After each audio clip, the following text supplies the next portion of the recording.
Welcome to the CTA Foundation's CES interview series. My name is Steve Ewell, and I'm the Executive Director of the Consumer Technology Association Foundation. And I'm really pleased to be joined today by Cathy Jenkins, the Executive Director for Development, and Lee Huffman, the Accessible Community Development Strategist at the American Printing House for the Blind. Welcome, Cathy and Lee. It's so happy to have you join us for CES 2021 this year. Thank you very much. Glad to be here, Steve. Absolutely. Well, I'm really pleased to have the CTA Foundation working with all of you at APH, and having had the opportunity to have APH represented at CES for a number of years now. But for people that may not be aware of the work that you're doing, can you share a little bit about what APH does? Sure, absolutely.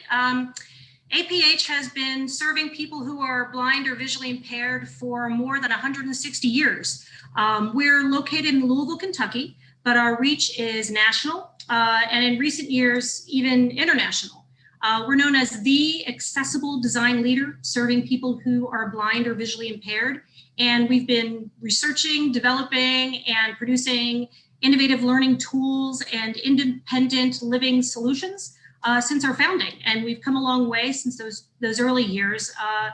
We're unique in that we house a museum, a factory floor, product development, online initiatives, direct service programs, and so much more. Our mission is to empower people who are blind or visually impaired by providing accessible and innovative products, materials, and services for lifelong success. So we continue to generate new ideas and blaze new trails year over year. Oh, that's amazing. And it really does reflect a wide diversity of the amount of work that you're able to do through APH. The CTA Foundation's been thrilled to support the Vision Connect program this year. Can you share some of the areas that program particularly focuses on? Sure. Vision Connect is a initiative within Vision Aware, and it comprises a lot of different pieces. Vision Aware, visionaware.org, is an online comprehensive resource that helps older adults who are newly diagnosed with vision loss continue to lead full and independent lives. And it provides timely information, step-by-step daily living techniques, directory of national and local services, and generally a supportive online community. We are grateful to have received support from CTA Foundation this year towards some initiatives within Vision Aware, including a piece that was supported our information and referral line. That number is 800-232-5463. And the INR line is great because, people can call in and ask about technology challenges that they're facing. We'll have seniors, older adults calling in, asking questions like, what is a smartphone, to how can I get speech output on my smartphone to run at a decreased speed. So also supported was our Getting Started guide. That's a free print and online in Spanish and English publication that provides all kinds of information for older adults who are new to vision loss, including high-tech, low-tech product recommendations, and it's essentially a one-stop shop for older adults who are losing their vision. It's great, and it's so important, particularly, well, for people at all ages as they're losing their vision, but particularly for older adults who are looking for the tools that can help people stay independent, if they are losing their vision. It's been a busy year for you as well. You've also launched your APH Huntington program this year. Can you tell us a little bit about what you're doing with technology and navigation through that program? I think I'll take on that, Steve. Actually, APH Huntington just started in July of this year, so we're very, very new. And Huntington, West Virginia is on the far west part of West Virginia where Ohio, West Virginia, and Kentucky meet. And so what we're looking to do with APH Huntington is bring really the resources of our headquarters in Louisville, Kentucky, to the people of Huntington, West Virginia. And that includes people who are blind and visually impaired, as well as the people who provide services in our area to them. Our first initiative in Huntington was called Good Maps. And as you mentioned, Good Maps is basically indoor accessible navigation for people, like myself who are blind or visually impaired. And what this is, it's a smartphone app that called Good Maps Explorer that you can pull up on your smartphone when you enter a building, because many times people who are blind or visually impaired have been used to outdoor step-by-step navigation from one place to another. But once you get inside a building, that's a whole different story. And so what Good Maps Explorer does is address that concern. And what you will do is pull it up on your smartphone. It will provide you step-by-step walking directions from where you are to a point of interest in a building. And that might be a restroom or a classroom, specific classroom in a classroom building, or an office in a particular office building. It could be the stairwell. It could be an elevator. It could be the bell stand in a hotel or a gate in an airport. So having that independence to travel more on your own is fantastic access for people who are blind or visually impaired. And quite honestly, something new to the knowledge of people in Huntington. Didn't even know that existed. So that's our first initiative. Oh, that's great. And I can think of a number of office buildings that, even being a sighted individual, I have issues navigating around them. So being able to provide the added information, especially when GPS signals have issues working indoors. So I do think it's really incredible to see how you're able to take this technology and launch it there within the Huntington community. We've mapped 3 buildings so far, and we're getting ready to map our 4th building. So we're really excited about that. But one of the things that we've learned in doing some research with some of the blind and visually impaired folks who live in Huntington, we've learned a little bit about their technology use and also their independent travel or lack thereof. And so based on some of the surveys we've done with people basically of all ages from early 20s into their 80s, is that their knowledge of and use of technology is really about the same level. There's not as, you would expect maybe that people who are younger would have more tech savvy, but we haven't really found that that's the case with some of our blind and visually impaired residents. And so we're looking to do some initiatives in the coming year to help elevate everyone's awareness of not only access technology, but accessible mainstream technology. So one of the things we're looking to do is what we're calling our Impactful Living Day Conference, to help people in our community who are blind or visually impaired, their families, but also the people who provide services to them, such as the teachers of the visually impaired, the rehabilitation counselors, O&M professionals, those who serve the elderly population, to let them know what is available and what they can do to help elevate expectations and lifestyle of people who are blind or visually impaired. We're looking to have even accessible vendors such as the assistive technology companies set up tables like they would at any conference to let people sit down, put their hands on technology they probably have never even heard of before or knew existed, and let them see what that could do for them in the future. If you don't know it exists, you can't even dream of things that are possible for yourself or the independence that can bring. So we're looking to provide that not only to the consumer, but to people that serve them, because we have found that many of the professionals in our particular area in Huntington never make it to, even pre-COVID, to a lot of the national technologies where some of these are national conferences where these technologies are exhibited. So if the professionals aren't aware of it, they certainly can't bring it to the people who need it. So we're looking to bring all this information to the people in our Huntington area to help elevate their understanding and use of technology. That's great, because one of the biggest issues we've certainly seen across the country really is creating that awareness for Absolutely. individuals of what technologies exist out there. Also for the companies to understand where there's gaps and opportunities as well. Absolutely.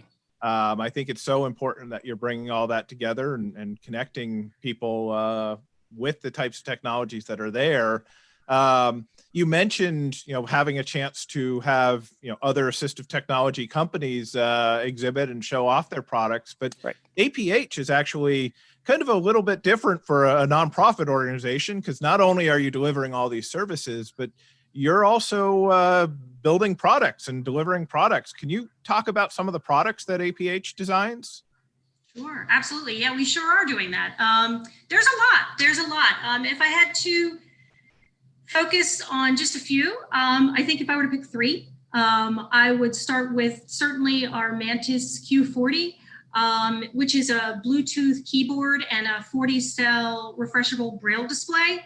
It's really, really one of a kind. It's good for all ages, from young to old, and it essentially teaches typing and computer and tech usage, and it also creates transferable skills to the workplace.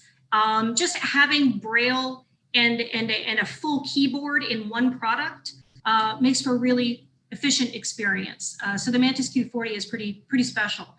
We also have something called, it's not flashy, but it's called Typer Online. It's very cool because it is a web-based app, meaning it's not specific to iPhone or Android or any particular computer, but it's built into the web and it can be used on any platform.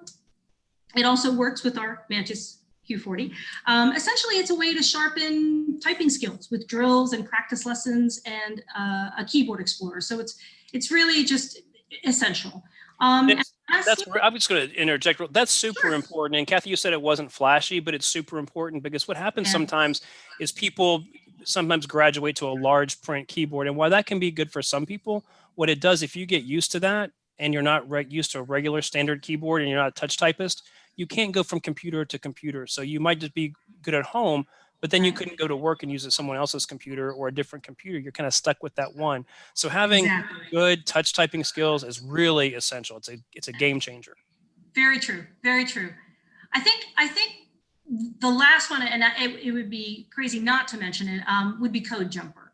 Code Jumper is an extraordinary product that assists students in learning computer coding and programming skills through a unique physical system. It's really a game changer in terms of teaching kids who are blind or visually impaired the concepts of coding in a really fun way.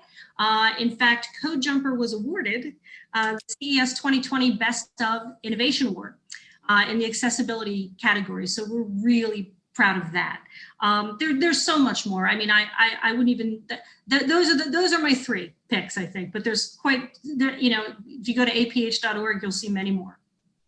Well, those are all really important. And yes, absolutely excited to always see the technologies that APH is showing off at CES and all the products that you're designing to really, help the communities that you're serving. And it really brings together both the nonprofit service, but also the technology development and the innovation that you're able to bring to the table with that work. Being here at CES 2021 digitally this year, but we're really excited to see some of the emerging technologies, the things that are going to be announced this year, as well as the conversations that are focused on what's coming in the coming years. Obviously, I encourage everyone attending CES to go to the APH exhibit and see what you're showing off. But are there other areas of technology that each of you is particularly interested in seeing as it's emerging? Oh, I'm going to leave that one to Lee.